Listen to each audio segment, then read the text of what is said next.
Ladies and gentlemen, welcome to the afternoon session of the opening day today, the 11th of September, 1893.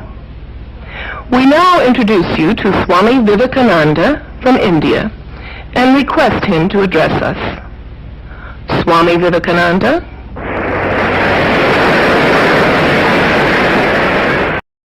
Sisters and brothers of America,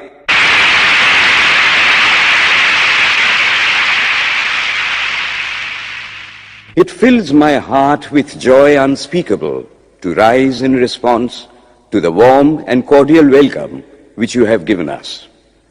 I thank you in the name of the most ancient order of monks in the world. I thank you in the name of the mother of religions, and I thank you in the name of the millions and millions of Hindu people of all classes and sects. My thanks also to some of the speakers on this platform who, referring to the delegates from the Orient, have told you that these men from far-off nations may well claim the honor of bearing to different lands the idea of toleration. I am proud to belong to a religion which has taught the world both tolerance and universal acceptance. We believe not only in universal toleration, but we accept all religions as true. I am proud to belong to a nation which has sheltered the persecuted and the refugees of all religions and all nations of the earth. I am proud to tell you that we have gathered in our bosom the purest remnant of the Israelites who came to southern India and took refuge with us in the very year in which their holy temple was shattered to pieces by Roman tyranny. I am proud to belong to the religion which has sheltered and is still fostering the remnant of the grand Zoroastrian nation. I will quote to you, brethren, a few lines from a hymn which I remember to have repeated from my earliest boyhood, which is every day repeated by millions of human beings. As the different streams, having their sources in different places, all mingle their water in the sea, so, O Lord, the different paths which men take through different tendencies, various though they appear, crooked or straight, all lead to Thee. The present convention, which is one of the most august assemblies ever held, is in itself a vindication, a declaration to the world of the wonderful doctrine preached in the Gita.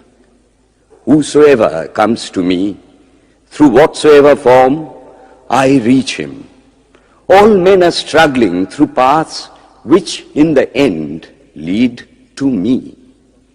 Sectarianism, bigotry, and its horrible descendant, fanaticism, have long possessed this beautiful earth. They have filled the earth with violence, drenched it often and often with human blood, destroyed civilization, and sent whole nations to despair. Had it not been for these horrible demons, human society would be far more advanced than it is now.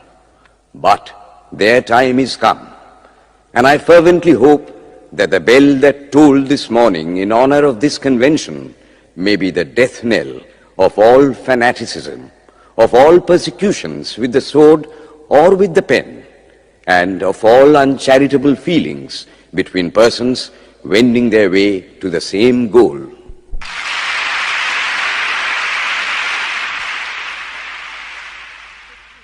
Ladies and gentlemen, on the agenda for today, the 15th of September, 1893, a galaxy of eminent speakers are scheduled to address us, and it gives us great pleasure to once again invite Swami Vivekananda to speak.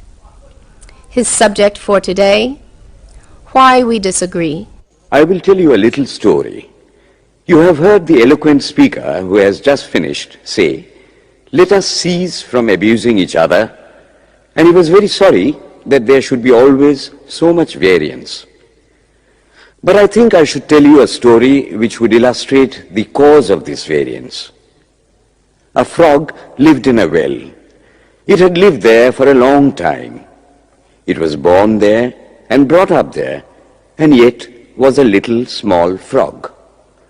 Of course, the evolutionists were not there then to tell us whether the frog lost its eyes or not, but for our story's sake, we must take it for granted that it had its eyes, and that it every day cleansed the water of all the worms and bacilli that lived in it with an energy that would do credit to our modern bacteriologists. In this way, it went on and became a little sleek and fat. Well, one day, another frog that lived in the sea came and fell into the well. "Where are you from?" "I am from the sea." "The sea? How big is that? Is it as big as my well?" And he took a leap from one side of the well to the other. "My friend," said the frog of the sea, "how do you compare the sea with your little well?" Then the frog took another leap and asked, "Is your sea so big?" "What nonsense you speak, to compare the sea with your well." "Well then," said the frog of the well, "nothing can be bigger than my well. There can be nothing bigger than this. This fellow is a liar, so turn him out." That has been the difficulty all the while. I am a Hindu. I am sitting in my own little well and thinking that the whole world is my little well.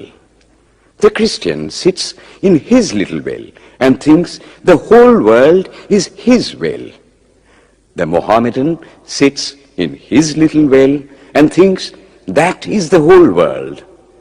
I have to thank you of America for the great attempt you are making to break down the barriers of this little world of ours, and hope that in the future the Lord will help you to accomplish your purpose.